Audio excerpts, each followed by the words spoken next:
नमस्कार दोस्तों, मैं देवेंद्र साहू स्वागत करता हूं आप सभी का आपके अपने YouTube चैनल देवगीत क्लासेस पर। दोस्तों, आज हम अध्याय 3 के अंतर्गत में लास्ट टॉपिक को कवर करने वाले हैं, जो कि बहुत इंपॉर्टेंट है और बहुत सरल है। यहाँ से प्रश्न बहुत आते हैं, जहाँ पे हम लोग ये जानेंगे कि मूलों का योगफल क्या होता है, उनका गुणनफल क्या होता है, और अगर आपको मूल दे दिए हैं तो उसके आधार पर आप वर्ग समीकरण कैसे बनाते हैं, उस चीज़ को आज हम लोग सीखेंगे। अगर आप इस चैनल पर नए हैं तो चैनल को प्लीज़ सब्सक्राइब कर लिए रहना। वीडियो अच्छा लगे तो वीडियो को लाइक कीजिएगा, ज़्यादा से ज़्यादा इसको शेयर कीजिएगा। चलते हैं क्लास की ओर। क्लास में अपने पास आज क्या है, अपने को द्विघात समीकरण के मूलों एवं गुणांकों में संबंध के बारे में चर्चा करना है, और उसके आधार पे हमको क्या करना है, वर्ग समीकरण के मूलों का योगफल तथा गुणनफल बताना है यहाँ पे। और अगर आपको योगफल और गुणनफल दे दिया रहेगा, किसका, मूलों का योगफल और गुणनफल दे दिया रहेगा, तो वर्ग समीकरण कैसे बनाते हैं उस चीज को सीखेंगे। सिर्फ इसमें फार्मूला लगाना है।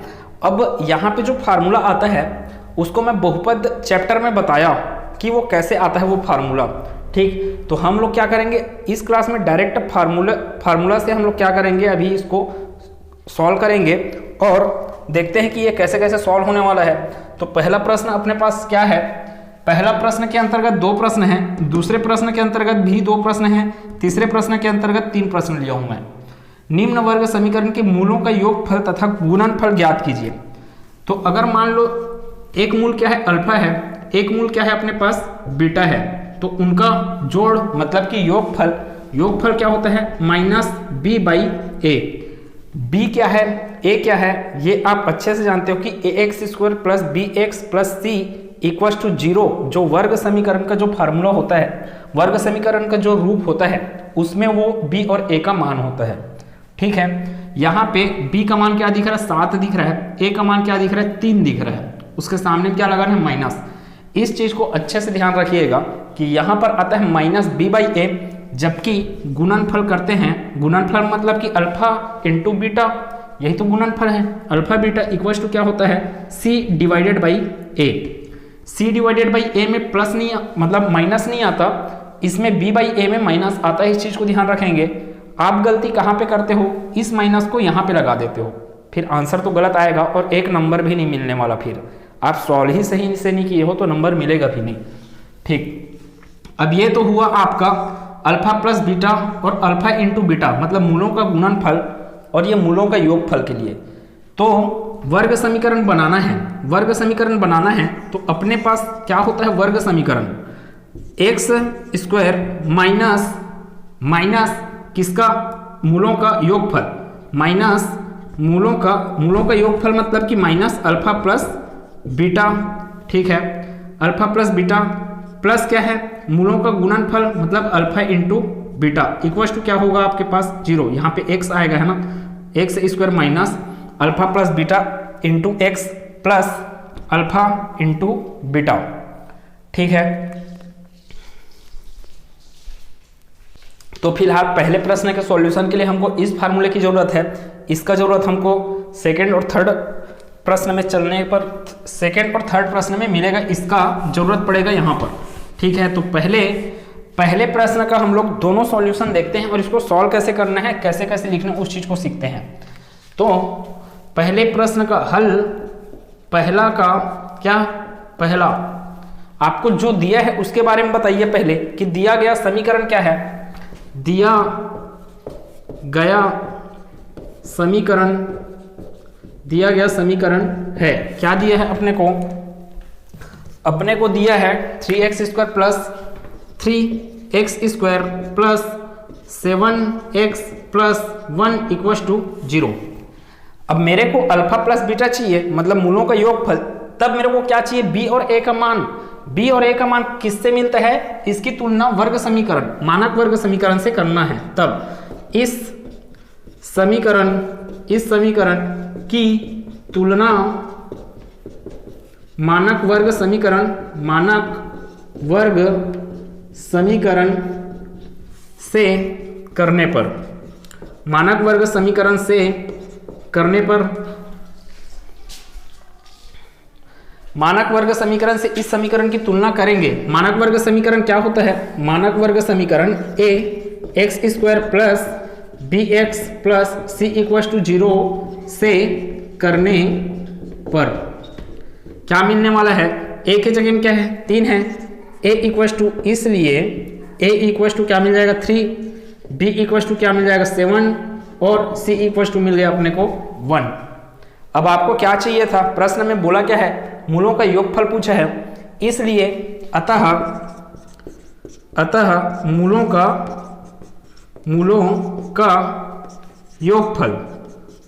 मूलों का योगफल अर्थात alpha plus beta equal to क्या मिल जाएगा अपने को? Minus B by a. अब ये क्या है? Alpha plus beta equal to minus b का वैल्यू कितना है? बी का वैल्यू है 7, तो 7 डिवाइडेड बाई ए का वैल्यू कितना है? 3।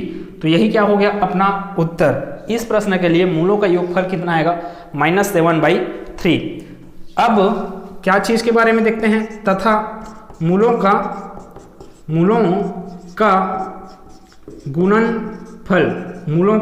गुणनफल क्या आता है?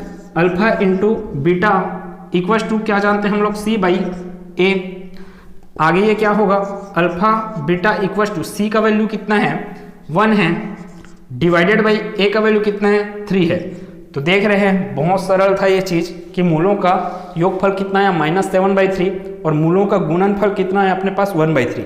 तो इस चीज को एक बार लिखते हैं, यहां पे लिख रहा हूं मैं, अतः मूलों का योगफल, क्या बोले थे? मूलों का योगफल कितना है? -7/3 तथा गुणनफल कितना दिख रहा है अपने को? 1 तथा गुणनफल, मूलों का गुणनफल तथा मूलों का गुणनफल कितना बोले? 1/3 होगा यह है, ठीक है, होगा, ठीक।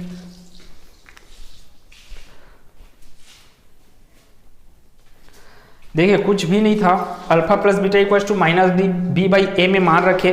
बी और ए का मान आपको कहां से पता चलता है? मानक वर्ग समीकरण से दिए गए वर्ग समीकरण का तुलना करने पर। ये दिया गया वर्ग समीकरण था, इसको मानक वर्ग समीकरण से तुलना किए, ए बी सी का मान निकाले, अल्फा प्लस बीटा योगफल क्या होता है? Alpha plus beta equal to minus B by a. B और ए का वैल्यू रख दिए, वैसे अल्फा इंटू बीटा क्या होता है? सी बाई ए। तो सी बाई ए, सी का वैल्यू रख देंगे, ए का वैल्यू रख देंगे, अपने को आंसर मिल जाएगा। बहुत सरल टॉपिक है। अब इसी आधार पे हम लोग चलते हैं दूसरे प्रश्न में। दूसरा, ठीक है, पहले प्रश्न का दूसरा प्रश्न अपने को क्या बोल रहा है? यहां पर क्या है? वर्ग समीकरण के जगह में अपने पास क्या है? 2x² minus 2√6x plus 3 equal to क्या है? 0 है। अब वर्ग समीकरण से तुलना करूंगा तो a, b और c का मान यहां से बदल जाएगा। a का मान क्या दिख रहा है? 2, b का मान क्या दिख रहा है? 2√6 दिख रहा है ना, 2√6, जबकि c का मान क्या दिख रहा है आपको? प्लस का 3। Alpha plus beta equal to minus B by a, same to same रहेगा। यहां पर बस क्या हो जाएगा? मान बदल जाएगा। तो यहां पे क्या आएगा? माइनस बी, बी का वैल्यू कितना है? 2√6 डिवाइडेड बाई ए का वैल्यू कितना है? 2। आगे और सॉल्व होगा, ये 2 और ये 2 कैंसिल आउट हो जाएंगे। ऐसा काटना नहीं है, आपको डायरेक्ट लिखना है इसका आगे का सॉल्यूशन। क्या है? माइनस √6 आ रहा है, जबकि अल्फा बीटा क्या आएगा? सी बाई ए। सी का वैल्यू कितना है? 3, ए का वैल्यू कितना है? 2, तो 3/2। यहां पर क्या हो जाएगा? ये चेंजेस आ जाएगा यहां पर। अतः मूलों का योगफल -√6 तथा मूलों का गुणनफल कितना आएगा? 3/2 होगा। बहुत सरल था, ठीक है। दूसरे प्रश्न में चलते हैं। क्या बोला दूसरा प्रश्न? वर्ग समीकरण बनाइए जिनके मूलों के योगफल व गुणनफल निम्न है। दूसरे प्रश्न के अंतर्गत 2 प्रश्न हैं। आपको इस टाइम क्या करेगा? मूलों का योगफल दे दिया रहेगा और गुणनफल दे दिया रहेगा। आपको उसके आधार पे क्या बनाना है? वर्ग समीकरण बनाना है। अगर आपको मूलों का योगफल और गुणनफल दिया है तो वर्ग समीकरण का रूप क्या होता है? x² माइनस मूलों का योगफल मतलब अल्फा प्लस बीटा, माइनस है ना, यहाँ पे ध्यान रखिएगा, x प्लस, यहाँ पर प्लस है, यहाँ पर माइनस है, मूलों का गुणनफल बराबर क्या आता है? 0। तो इस फार्मूले की मदद से हम लोग सेकेंड प्रश्न के दोनों प्रश्नों को सॉल्व करेंगे। देखते हैं क्या क्या है। मूलों का योगफल दिया है, मूलों का गुणनफल। तो हल दूसरा का पहला बना रहा हूँ। दिया है मूलों का योगफल alpha plus beta equals to क्या दिया 2√7 दिया, जबकि मूलों का गुणनफल कितना दिया अपने को -9। अतः सूत्र से क्या हो जाएगा x² माइनस बोले ना वही सूत्र है alpha plus beta into x plus alpha beta equals to 0। तो चुपचाप क्या करेंगे मान बस रखेंगे x²। अल्फा प्लस बीटा का मान कितना है 2√7x प्लस अल्फा बीटा क्या है आपके पास -9 है, तो प्लस की जगह में क्या आ जाएगा इस बार -9 इक्वस टू 0। यही क्या हो गया अपना उत्तर। इसी को पूछा, वर्ग समीकरण बना लिए हम लोग किसकी सहायता से, मूलों का योगफल और मूलों का गुणनफल दिया, हम लोग बनाए सूत्र की सहायता से क्या बना लिए वर्ग समीकरण। कैसे बनना उसको देखें। अब इसी आधार पे दूसरा प्रश्न क्या हो जाएगा, दूसरे प्रश्न का सॉल्यूशन क्या होगा, यहां पे बस चेंजेस आएगा 2√7 है। अच्छा उल्टा बन गया, ये क्या चीज था, अपने को दिया था मूलों का योगफल 6 दिया था और -9 दिया था, यहाँ पर क्या आएगा 6 और -9। ठीक है, यहाँ पे क्या आ गया 6 और -9, तो यहाँ पर क्या बन जाएगा x² minus 6x। Alpha beta का वैल्यू कितना दिया अपने को -9, इसलिए यहाँ पे क्या आया -9। अब ये हो गया अपना पहले का सॉल्यूशन हुआ था, दूसरे का करेंगे तो इसके जगह में क्या आ जाएगा 2√7 मूलों का योगफल 2√7, जबकि मूलों का गुणनफल कितना दिया अपने को 8 दिया है। यहाँ पर क्या बन जाएगा सिर्फ इतना क्या हो जाएगा -2√7x प्लस अल्फा बीटा का वैल्यू कितना दिया 8 इक्वल टू क्या हो गया 0। तो ये अपना उत्तर हो गया किसका, दूसरे प्रश्न का दूसरा का। अब इसको देख लेते हैं एक बार।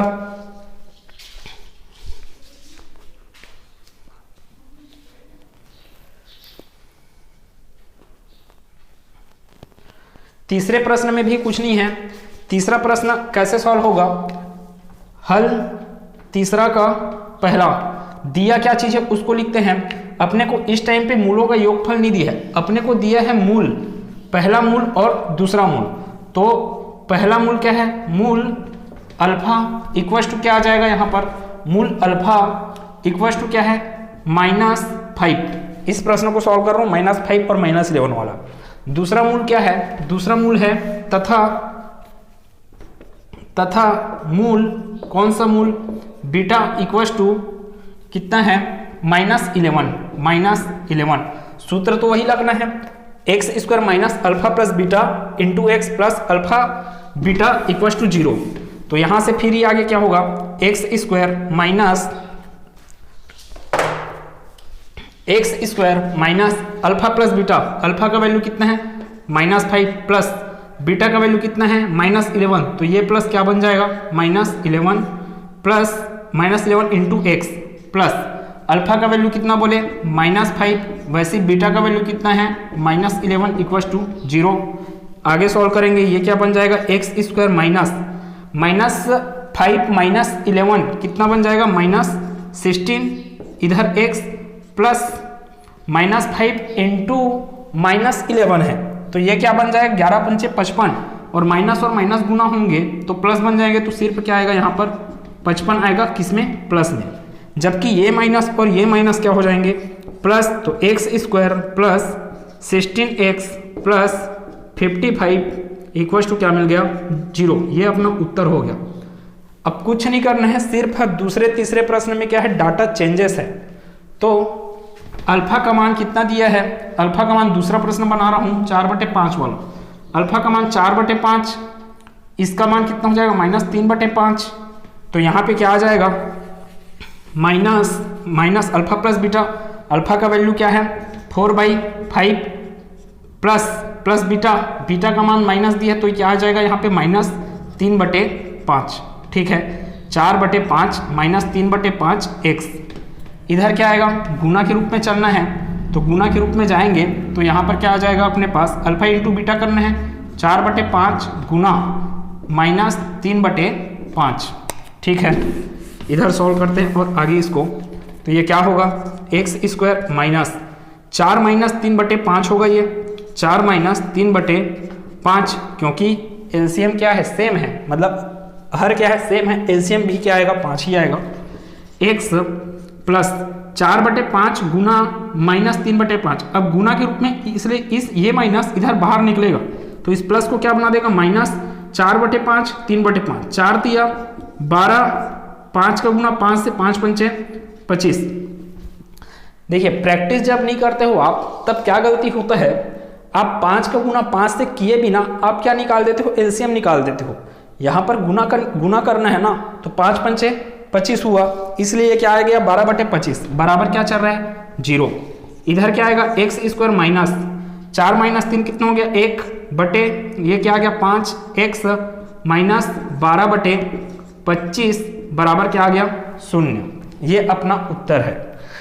अब अगर चाहो तो इसको उत्तर और बना सकते आगे, पूरे पक्ष में, मतलब इधर के पक्ष और इधर के पक्ष में मैं 25 का गुना कर दूंगा। मान लो मैं 25 का गुना कर दिया दोनों पक्षों में, अभी तो उत्तर मिल गया, इतना है अपना उत्तर, ठीक है। इसके अलावा आगे और सॉल्व किया जा सकता है, दोनों पक्षों में 25 का गुना कर दूंगा तो ये क्या बन जाएगा 25x²